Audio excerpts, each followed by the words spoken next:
올리는 것처럼 우리를 일꾼 삼으신 주님 앞에 충성을 다할 수 있는 우리 모두가 되게 하여 주시옵소서. 이 시간도 하나님께서 예비하신 말씀 앞에 우리 자신을 복종시키게 하시고 말씀대로 순종하는 가운데 우리의 속사람이 강건케 되며 참으로 하나님의 마음에 합한 그런 심령으로 깎아지고 다듬어지는 그러한 역사가 임하도록 성령으로 인도해 주시기를 간절히 원하오며 예수님의 이름으로 기도드리옵나이다. 아멘.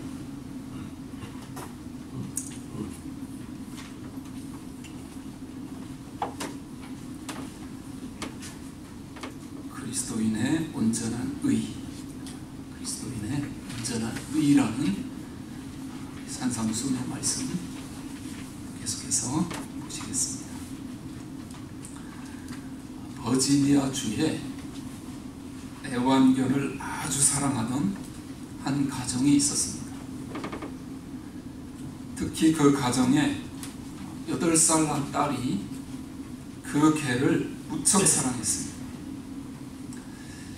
그 개가 7살이었으니까 인생의 대부분을 함께 지낸 그 개를 어찌 사랑하지 않을 수 있었겠습니까?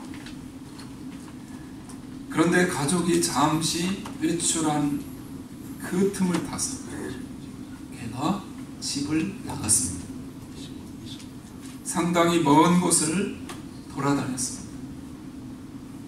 한국 같으면 개가 잘못 돌아다니다가는 바로 무슨 신세를 지게 됩니까? 이곳에서는 낯선 개가 돌아다니면 신고하게 되어 있고 신고를 받은 기관에서 개를 데리고 갑니다. 그리고 그 개를 보관소에 데려다 놓고 5일 동안 아무도 찾아오지 않고 주인을 알 수 있는 목걸이도 없으면 법적으로 그 개는 다른 집에 입양을 시킬 수도 있습니다. 돈을 받고 팔든지 그냥 데려가게 할 수도 있습니다. 온 가족이 개를 찾아 나섰습니다. 특히 이 8살을 난 딸은 필사적이었습니다. 그리고 수소문 끝에 6일 만에 자신들의 개가 한 기관에 보호되어 있다는 사실을 알고 달려갔습니다. 얼마나 반가웠던지 이 8살 난 딸의 눈에서는 눈물이 줄줄 흘렀습니다. 개도 주인을 알아보고 막 짖고 꼬리를 흔들며 반가워서 어쩔 줄을 몰라 했습니다. 그러나 보관소 직원은 그 개를 내어줄 수 없다고 말합니다. 5일이 막 지난 시점에 한 사람이 와서 그 개가 너무 예쁘고 마음에 든다며 이미 돈을 지불했다는 것입니다. 소유권은 이미 새로운 주인에게로 넘어갔고 그가 여행하는 동안 며칠 동안만 맡고 있다는 것입니다. 그 가족들은 개를 데려갈 수 없었습니다. 딸은 난리가 났습니다. 그 개의 새 주인이 돌아올 때까지 며칠을 몇 년처럼 기다렸습니다. 아주 애타. 드디어 새 주인이 돌아왔고 당연히 개를 돌려줄 것이라고 생각했습니다. 지불한 돈을 돌려주겠다고 했지만 그는 개를 돌려줄 수 없다고 말합니다. 이미 내가 샀다고, 내 것이라고 그렇게 말을 합니다. 결국 그 가족은 소송을 걸었습니다. 이 개가 자신들에게 너무나도 소중하며 특히 8살 난 딸에게 이 개는 생명과도 같고 법정에 가서 하소연을 해봤지만 결국 그 가족은 패소하고 말았습니다. 법정은 법대로 판결했습니다.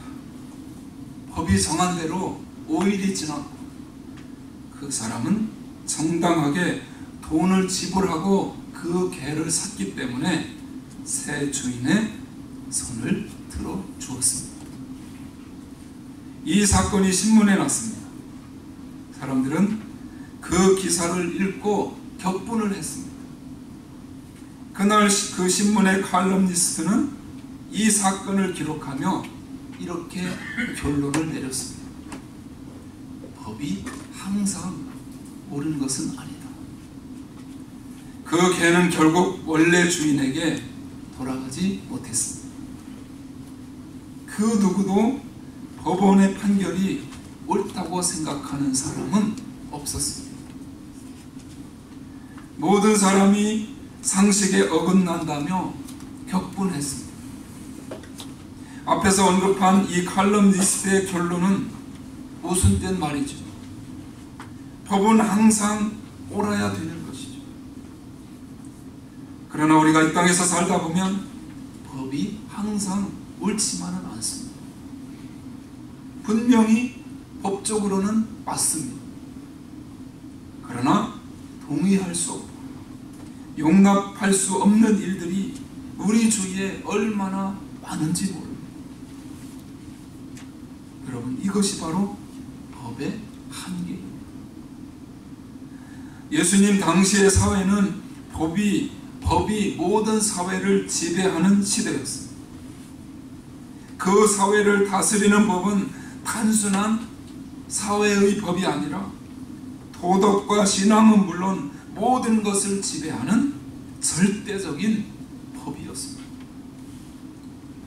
우리는 그것을 율법이라고 부릅니다. 율법은 하나님께로부터 내려온 법입니다. 그러므로 그 앞에서는 모두가 예외 없이 순종을 해야 했습니다. 그 법을 교육하고 해석하며 가르친 사람들이 있었는데 그들이 서기관과 바리새인입니다. 그들은 백성들에게 율법을 가르쳤을 뿐만 아니라 백성들이 그 법을 잘 지키는지 감독까지 하는 역할을 했습니다. 그들은 하나님의 법에 대한 열심이 너무 지나쳤습니다. 그래서 하나님의 법만으로는 부족하다고 생각해서 성경 외에 자신들이 만든 것까지 덧붙여서 법을 만들었습니다. 248개의 반드시 지켜야 할 조항과 365개의 하지 말아야 할 조항을 포함해서 총 613가지의 법을 만들었습니다. 예수님 시대에 살았던 사람들은 이 서기관과 바리새인이 만든 613가지의 법에 눌려서 항상 긴장하며 살았습니다. 왜냐하면 그것은 하나님의 법이었기 때문입니다. 서기관과 바리새인은 먼저 철저하게 자신들이 그 법을 준수했습니다. 그러면서 백성들이 그 법을 잘 지키는지 아니면 어기는지 항상 감시하고 있었습니다. 그러한 법 아래 갇혀 사는 백성들의 삶이 어떠했겠습니까? 백성들은 이것이 하나님이 주신 행복한 삶의 모습이 아닐 거라고 생각하면서도 감히 서기관과 바리새인에게 대항할 수가 없었습니다. 왜냐하면 그 법에 대항하는 것은 배교를 의미했고 그 당시 배교는 곧 죽음이었기 때문입니다. 이렇게 터무니없는 법 아래서 백성들이 신음하고 있어요. 예수님이 드디어 사역을 시작하셨어요. 그분의 사역은 그 시작부터 서기관과 바리새인의 사역과는 전혀 다른 모습이었어요. 그 사역에는 먼저 능력이 있었습니다. 그동안 누구도 보여주지 못했던 능력을 예수님은 행하셨습니다. 새로운 사역을 시작하셨던 것입니다. 마가는 당시 백성들의 반응을 이렇게 기록했습니다. 나론드린 프린트물 마가복음 1장 27절을 함께 읽습니다. 다 놀라 서로 물어 가로되 이는 어찌미뇨 권세 있는 새 교훈이로다. 더러운 귀신들을 명한즉 순종하는도다. 권세 있는 새 교훈이로다. 능력도 새롭고 가르침도 새로우며 해석도 새로웠습니다. 그러나 백성들을 더욱 놀라게 한 것은 서기관과 바리새인이 만들어 놓은 그 목숨보다도 소중한, 누구도 어길 수 없었던 그 법을 예수님이 어기시는 것입니다. 예수님은 그들의 법을 중요하게 여기지 않으셨습니다. 당시 613개의 법 가운데 가장 중요한 것이 바로 안식일에 관한 법이었습니다. 그런데 예수님과 예수님의 제자들은 안식일 날 밀밭 사이를 지나면서 밀을 손으로 훑어서 비벼서 먹었습니다. 밀을 드셔본 적이 있으신가요? 밀을 계속 씹으면 끈적끈적한 성분이 있어서 껌처럼 됩니다. 그래서 요즘 밀로 만든 밀가스, 돈가스 말고 밀가스, 또 밀고기, 콩고기, 그러한 건강식도 있다고 합니다. 예수님과 제자들의 행위 자체는 불법이 아니었습니다. 배고픈 자들이 길을 지나면서 배를 채우는 정도는 허용을 해줬던 시절이었습니다. 문제는 그날이 안식일이었다는 것입니다. 서기관과 바리새인이 노발대발하면서 예수님을 찾아와 따졌습니다. 예수님은 그들의 항의를 무시하셨을 뿐만 아니라 한술 더 떠서 안식일날 손 마른 자와 병자를 고치셨습니다. 이 모든 일을 지켜보면서 백성들은 한 가지 기대감을 가졌습니다. 그것은 예수님이 서기관과 바리새인의 법을 이제 폐기시킬 거라는 기대감이었습니다. 그들은 해방되고 싶었던 것입니다. 모든 개혁 세력들이 그러하듯이 백성들의 눈으로 볼 때 당시의 기독교 지도자들은 모두 썩었고 잘못된 자들이었습니다. 여러분, 역사를 돌아보면 보수주의자들은 언제나 자기들의 것을 지키려 하고 개혁주의자들은 그것을 바꾸려고 합니다. 문제는 양쪽 모두 맞지도 틀리지도 않다는 것입니다. 그러나 그들은 그렇게 생각하지 않았습니다. 각자 자신이 100% 맞고 상대방은 완전히 틀렸다고 그렇게 생각했습니다. 당시 이스라엘 백성들이 그러했습니다. 예수님 당시의 이스라엘은 이러한 긴장감이 아주 팽배해 있었습니다. 바로 이러한 때 예수님은 드디어 백성들이 궁금해하는 법에 대해 말씀하십니다. 그 말씀이 바로 오늘의 본문입니다.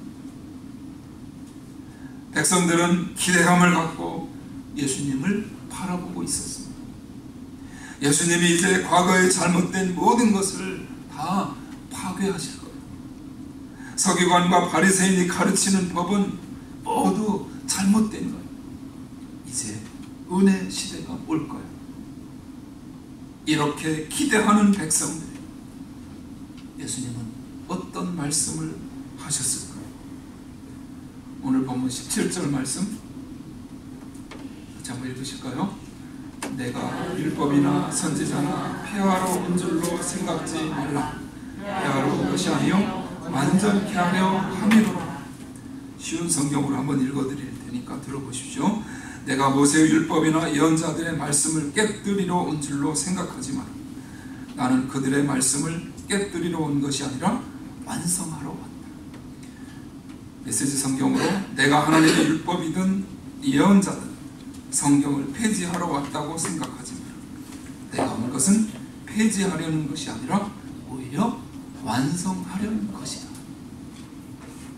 이 말씀을 들은 백성들의 표정이 과연 어떠했을까? 우리가 제대로 들은 것마저 어안이 벙벙했을 것입니다. 예수님은 율법을 폐하러 온 것이 아니라는 것입니다.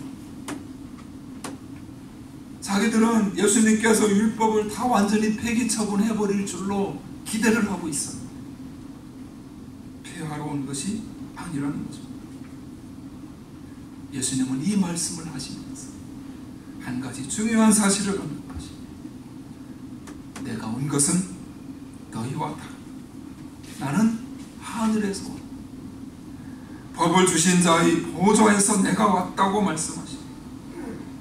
그런 그분이 내가 이 땅에 온 것은 율법을 폐하러 온 것이 아니라고 말씀하십니다.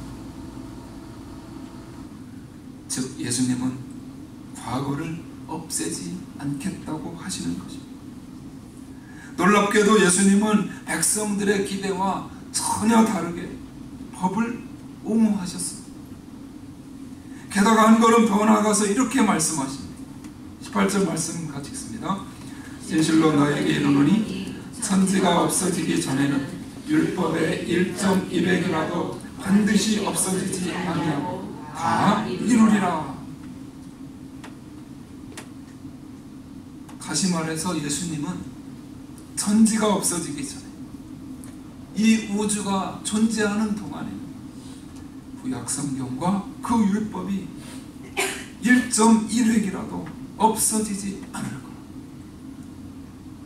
반드시 다 이루어질 거라. 살아서 역사할 거라 말씀하신 것입니다. 그렇다면 예수님은 당시 서기관과 바리새인의 손을 들어주신 것입니다. 613가지의 법을 만들어 그것을 지키고 백성들에게도 강요해온 그들을 인정해 주신 것일까요? 그렇지 않습니다. 그것은 예수님이 하신 말씀의 의미가 아닙니다. 본문의 뜻이 아닙니다. 그렇게 오해하는 자가 있을까봐 예수님은 이 본문을 다음과 같이 끝내주십니다. 20절 말씀 같이 읽으시죠. 내가 너희에게 이르노니 너희 의가 서기관과 바리새인보다 더 낫지 못하면 결단코 천국에 들어가지 못하리라. 누가 천국에 들어갈 수 있습니까? 다시 말하면 누가 천국 백성의 특권과 축복을 누릴 수 있습니까? 누가 하나님 나라의 복을 맛보며 이 땅에서 살 수 있습니까? 예수님은 너희 의가 서기관과 바리새인보다 나은 자, 그 자라고 말씀하십니다. 여러분, 우리는 어쩌면 이 말씀을 듣고도 별로 놀라지 않을 수 있습니다. 서기관과 바리새인을 실제로 본 적이 없기 때문입니다. 그러나 그 당시 이스라엘 백성들은 예수님의 이 말씀을 듣고 무척 놀랐습니다. 왜 그랬을까요? 그들은 서기관과 바리새인이 어떤 사람들인지 직접 보았기 때문입니다. 그들은 보통 사람들이 아니었습니다. 613가지의 법을 만들어 놓고 아침부터 저녁까지 그 법을 지키는데 온 힘을 다했던 사람들입니다. 그러한 서기관과 바리새인을 따라가기도 힘든데 예수님은 너희 의가 바리새인과 서기관의 의보다 낫지 않으면, 더 낫지 않으면, 다른 번역들에 보니까 더 낫지 않으면이 아니라 훨씬 더 낫지 않으면, 그렇게 번역이 여러 번이 되어 있었어요. 너희 의가 서기관과 바리새인의 의보다 훨씬 더 낫지 않으면 천국을 소유할 수 없다. 하나님 나라를 맛볼 수 없다고 말씀하십니다. 산 넘어 산이 되어버렸습니다. 이에 이스라엘 백성들이 얼마나 놀랐겠습니까? 그렇다면 과연 누가 천국을 맛볼 수 있단 말인가? 여기서 우리는 예수님이 하신 이 말씀의 의미를 정확히 아는 것이 대단히 중요합니다. 오늘 본문은 특별히 전체 산상수훈을 해석하는 데 있어서 굉장히 중요한 부분. 17절 말씀을 다시 한 번만 읽겠습니다. 내가 율법이나 선지자나 폐하려운 줄로 생각지 말라. 폐하려운 것이 아니요 완전케 하려 함이로라. 율법이 폐기 처분되었나요? 아닙니다. 예수님은 그렇게 하지 않으셨습니다. 이 말씀에서 완전케 하다라는 의미를 원어 그대로 해석하면 가득 채우다라는 뜻입니다. 가득 채우다. 우리가 이것을 그림으로 설명을 한다면 구약은 즉 율법은 소묘이자 밑그림입니다. 그러면 그리스도는 무엇일까요? 그 밑그림을 완성시키는 색깔입니다. 한번 여러분의 눈앞에 밑그림의 색깔을 입힌 완성된 그림이 있다고 생각해 보십시오. 그런데 어떤 사람이 이 그림을 보고 너무 좋아서 복음이다 복음 이렇게 소리를 지릅니다. 그런데 그가 그 그림은 좋다고 하면서 밑그림이 마음에 들지 않는다고 투덜댑니다. 이런 사람이 있다면 그 사람은 모순된 행동을 하고 있는 것입니다. 밑그림과 그 위에 입힌 색깔이 합쳐져서 그림이 된 것입니다. 상반된 것이 아닙니다. 분리된 것이 아닙니다. 예수님이 바로 이러한 원리를 설명하고 계신 것입니다. 그런 면에서 율법은 복음과 대치되는 것이 아닙니다. 그러나 율법주의는 잘못된 것입니다. 율법으로 구원을 얻으려고 하는 율법주의. 사도 바울은 강하게 배격했습니다. 율법은 밑그림입니다. 하나님이 우리에게 주신 것입니다. 하나님께로부터 나온 법입니다. 전혀 나쁜 것이 아닙니다. 그 율법과 예수 그리스도가 합하여서 우리에게 복음을 전달하는 것입니다. 구약의 수많은 예언들은 예수님에 의해 성취되었습니다. 이루어졌습니다. 율법은 죄를 다루는 제사, 제도 전체를 규정했습니다.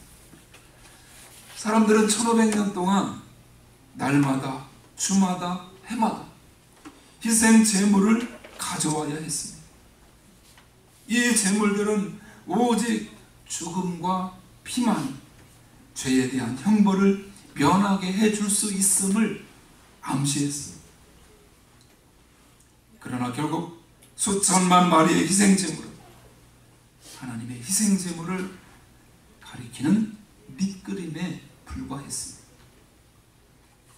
그 색깔의 실체가 나타났습니다. 비로소 그 짐승들의 죽음이 이해되기 시작했습니다. 어느 날 그것을 깨달은 세례 요한은 예수 그리스도가 지나가시는 것을 보고 이렇게 소리쳤습니다. 요한복음 1장 12절 말씀 읽습니다. 이튿날 요한이 예수께서 자기에게 나오심을 보고 가로되 보라 세상 죄를 지고 가는 하나님의 어린 양이로다. 보라 세상 죄를 지고 가는 하나님의 어린 양이로다. 과거 1500년 동안 수천만 마리의 짐승이 제물로 희생됐습니다. 그 죽음의 밑그림이 이제 나타난 것입니다. 예수 그리스도 그분이 나타나셨습니다. 예수님은 자신의 죽음만으로 구약을 성취하신 분이 아니에요. 그분이 이 땅에 오셔서 보여주신 그분의 삶 전체, 수많은 말씀들을 통해 구약의 가르침을 성취하셨습니다. 즉 밑그림에 색깔을 입힌 것이고, 우리는 지금 그 색깔을 공부하고 있는 것입니다. 바로 산상수훈은 예수님이 구약시대에 나타난 밑그림을 완성시켜 주신 것입니다. 구약의 모든 가르침은 예수님의 가르침에 의해 완성됩니다. 그런 면에서 우리는 율법을 그리스도와 연관시켜 보아야 합니다. 율법은 단순한 규칙이 아니라 하나님의 마음이 나타나 있는 복음의 일부임을 믿으시기를 바랍니다. 율법은 복음의 일부입니다. 율법이 없으면 우리가 어떻게 죄를 깨달을 수 있을까요? 우리가 하나님의 은혜 없이는 구원받을 수 없는 죄인임을 어떻게 깨달을 수 있을까요? 그 모든 역할을 율법이 하는 것입니다. 여러분, 서기관과 바리새인은 바로 이 점에서 실패했습니다. 그들은 율법의 진면목을 보지 못했습니다. 율법의 정신을 보지 못했습니다. 율법을 그저 겉으로만 준수하려고 했을 뿐 그 내면의 흐름을 간파하지 못했습니다.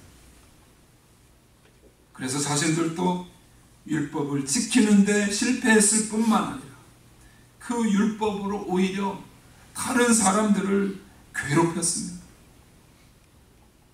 그렇다고 해서 서기관과 바리새인이 613가지의 율법을 다 지켰을까요? 그렇지 않습니다. 겉으로만 그렇게 보였을 뿐입니다. 그들은 자연히 위선을 할 수밖에 없었습니다. 서기관과 바리새인은 율법의 겉모양만 지키려고 했습니다. 밑바탕에 깔린 정신과 원리는 다 빼버렸습니다. 결국 하나님의 마음과 너무나도 거리가 멀었습니다. 어떤 아내가 남편을 죽이고 싶다고 생각합니다. 그러나 율법은 그 아내를 감옥에 보낼 수 없습니다. 왜 그렇죠?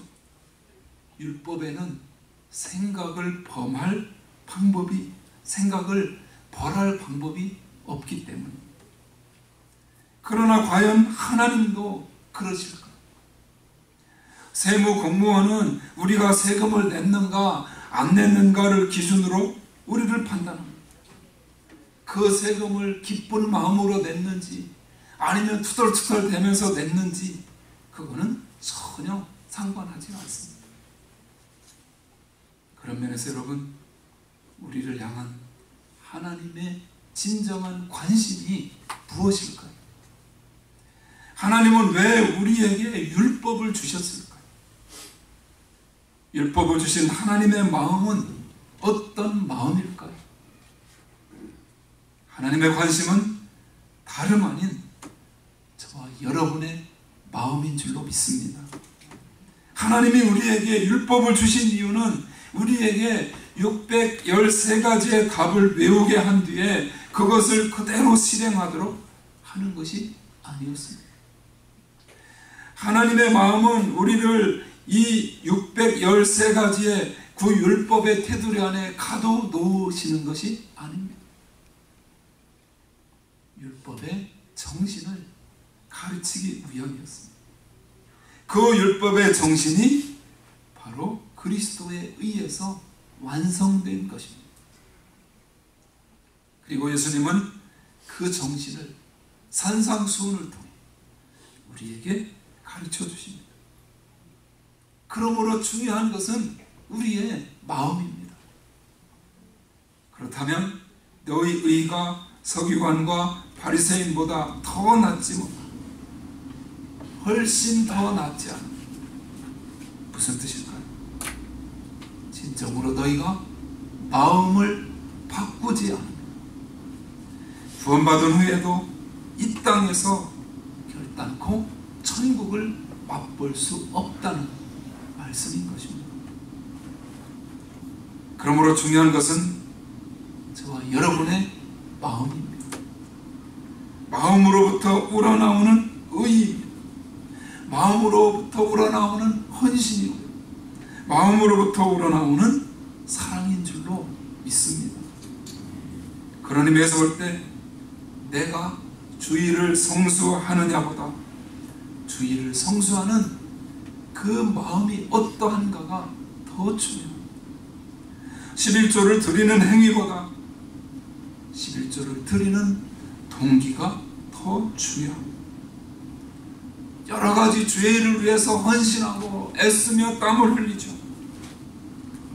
그 모든 것들을 우리가 어떠한 마음으로 감당하느냐, 그것이 중요하다는 것입니다. 여러분, 서기관과 바리새인은 우리보다 훨씬 더 법을 잘 지켰습니다. 그러나 그들의 마음은 하나님으로부터 멀찍이 멀어져 있었습니다. 그래서 예수님은 그들을 혹독하게 책망하셨습니다. 겉으로는 완벽한 교인입니다. 성실하고 봉사도 잘하며 헌금도 잘하고 교회 생활에 충성을 다합니다. 그러나 예수님이 말씀하십니다. 너희 의가 서기관과 바리새인보다 더 낫지 아니하면 천국을 누릴 수 없다. 여러분, 왜 우리에게 기쁨이 없을까요? 왜 그 큰 구원을 얻고 삶의 평안과 감사가 없을까요? 우리의 마음가짐을 바꿔야 합니다. 하나님 앞에서 성령의 인도하심을 받아야 합니다. 자유함이 임해야 합니다. 자유함이 임하면 기쁨이 넘치게 됩니다. 헌신하고 싶어지면 하나님을 더욱 사랑하게 될 줄로 믿습니다. 사랑하는 여러분, 이 산상수훈의 메시지를 대하는 동안 저와 여러분의 마음이 바뀌어지기를 간절히 소망합니다. 우리의 마음이 바뀌면 이 땅에서도 천국을 경험하게 될 것입니다. 하나님의 성령이 내 안에 거하시는 축복을 경험하게 될 줄로 믿습니다. 저와 여러분 모두가 이 복된 길을 능력 있게 걸어가며 이 땅에서 천국을 소유하는 축복을 풍성히 누리게 되시기를 주님의 이름으로 축원합니다. 기도하시겠습니다.